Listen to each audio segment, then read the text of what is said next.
Bismillahirrahmanirrahim. Assalamualaikum warahmatullahi wabarakatuh.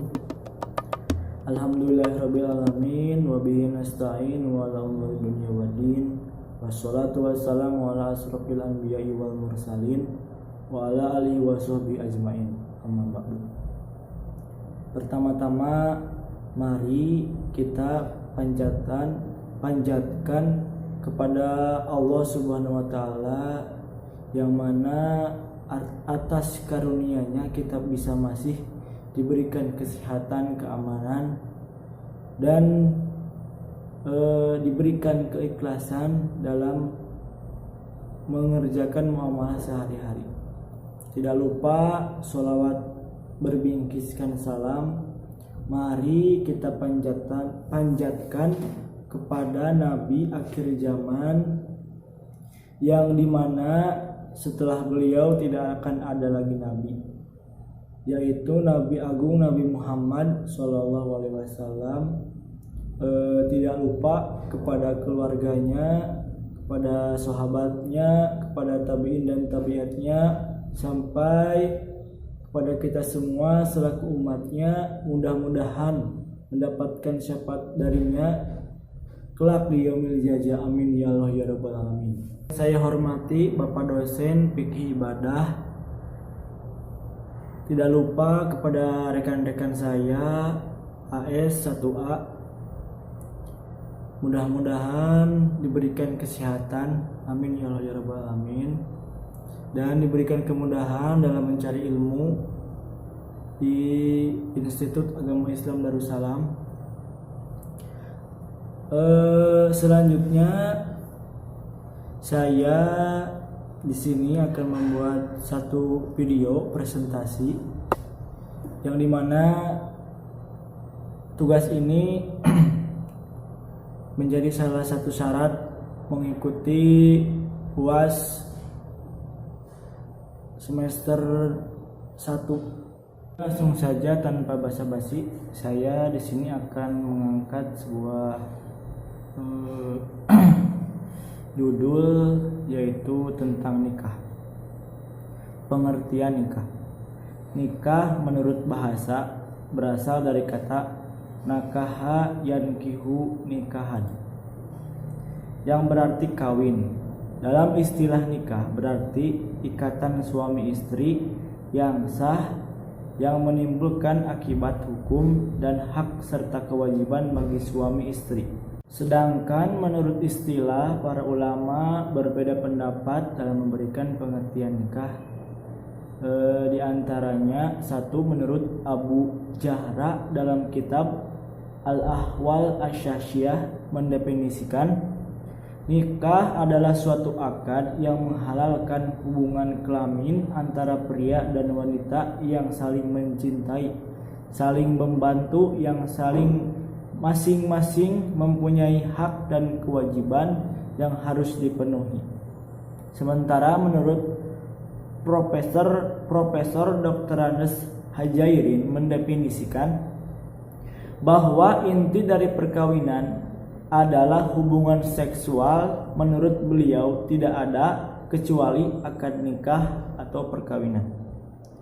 Selanjutnya dari golongan Hanafiyah mengartikan nikah dengan akad yang untuk memiliki kemanfaatan atas sesuatu yang menyenangkan yang dilakukan dengan sengaja. Berarti seseorang dapat menguasai perempuan dengan seluruh anggota badannya untuk mendapatkan kepuasan dan kesenangan.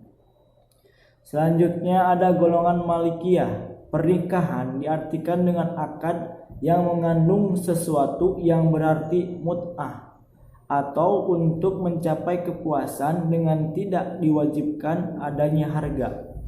Sementara dari golongan Syafi'iyah mengartikan dengan akad yang mengandung pemilikan untuk melakukan persetubuhan yang diungkapkan dengan kata-kata ankaha atau tajwid, atau dengan kata-kata lain yang disamakan dengan keduanya. Imam Syafi'i mengartikan dengan akad yang diucapkan antara wali pihak perempuan dan kabul dari pihak laki-laki. Sementara menurut Undang-Undang Nomor 1 1974 Pasal 1, perkawinan adalah ikatan lahir batin antara seorang laki-laki dan seorang perempuan sebagai suami istri dengan tujuan membentuk keluarga, rumah tangga yang bahagia dan kekal berdasarkan ketuhanan yang Maha Esa. Selanjutnya ada hukum melakukan pernikahan. Hukum melakukan pernikahan, jumhur fuqaha berpendapat bahwa pada asalnya hukum melakukan perkawinan adalah sunnah dan ini berlaku secara umum. Ini berdasarkan dari banyaknya perintah Allah dan Nabi yang memerintahkan untuk melakukan perkawinan. Hal tersebut juga tertuang secara jelas dalam hadis Nabi dari Aisyah yang diriwayatkan oleh Ibnu Majah yang artinya, dari Aisyah dia berkata, Rasulullah SAW bersabda, menikah itu sunnahku, maka barang siapa yang tidak mau mengikuti sunnahku, dia bukan dari umatku. Dan nikahlah, karena sesungguhnya aku akan berbangga karena banyak kaum. Berdasarkan Al-Quran maupun As-Sunnah, Islam sangat menganjurkan perkawinan bagi kaum muslimin yang telah mampu untuk melangsungkan perkawinan. Namun demikian, kalau dilihat dari segi kondisi orang yang melaksanakan serta tujuan melaksanakannya, maka perkawinan itu dapat dikenakan hukum wajib, sunnah, haram, makruh maupun mubah. Untuk selanjutnya ada rukun dan syarat perkawinan.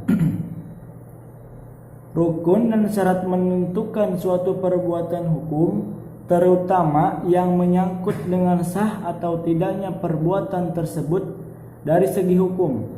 Kedua kata tersebut mengandung arti yang sama dalam hal bahwa keduanya merupakan suatu yang harus diadakan. Sedangkan menurut ulama Syafi'iyah yang dimaksud dengan perkawinan di sini adalah keseluruhan yang secara langsung berkaitan dengan perkawinan dengan segala unsurnya, bukan hanya akad nikah itu saja.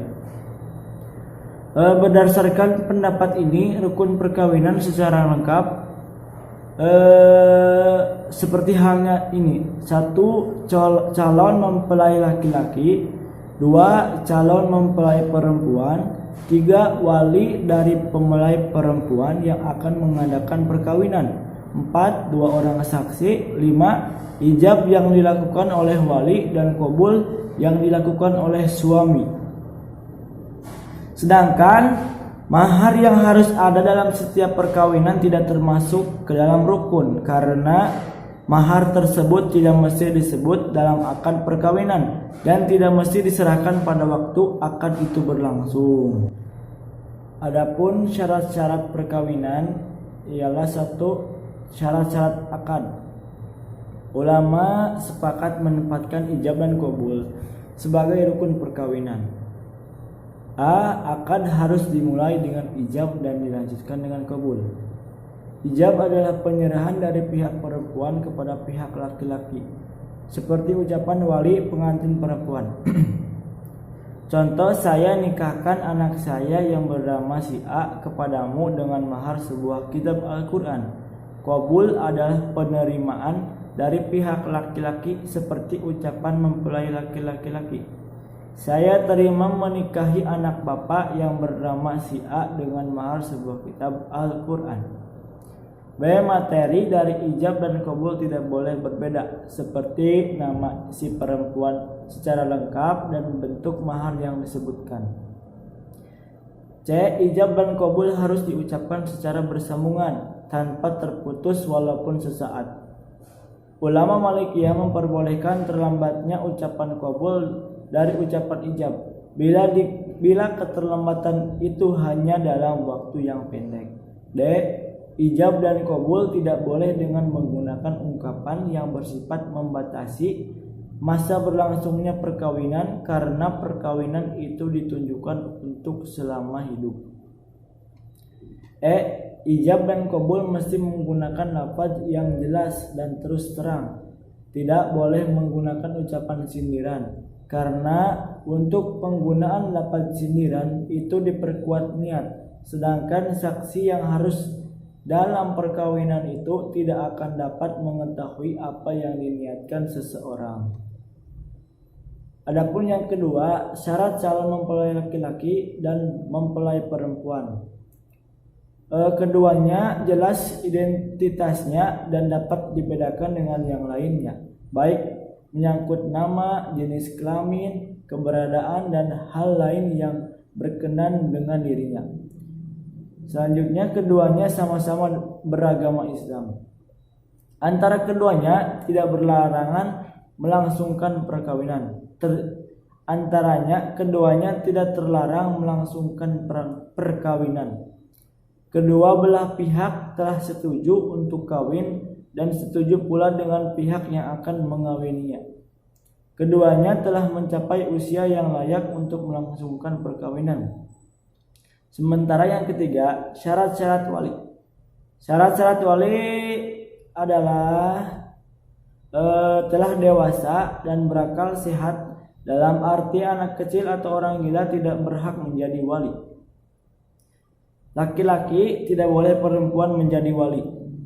Muslim, tidak sah orang yang tidak beragama Islam menjadi wali orang muslim.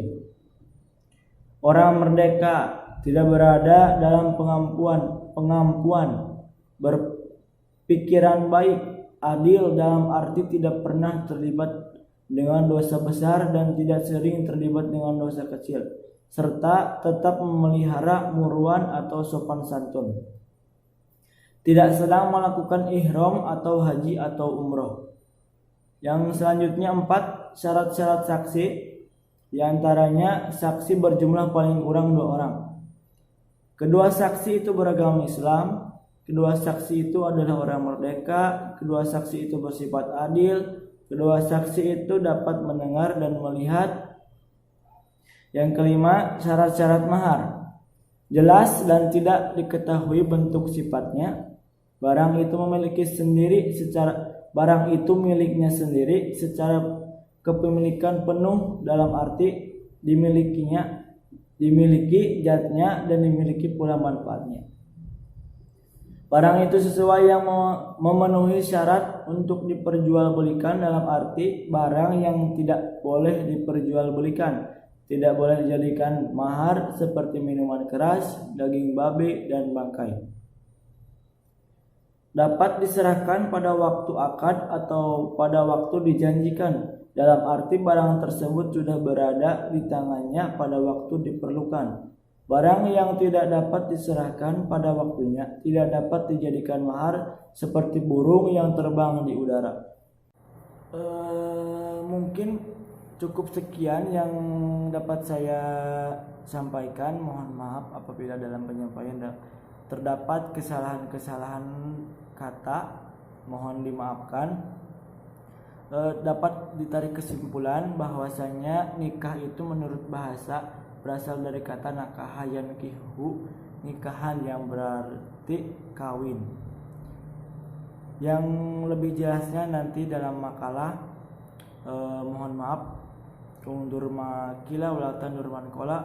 Wassalamualaikum warahmatullahi wabarakatuh.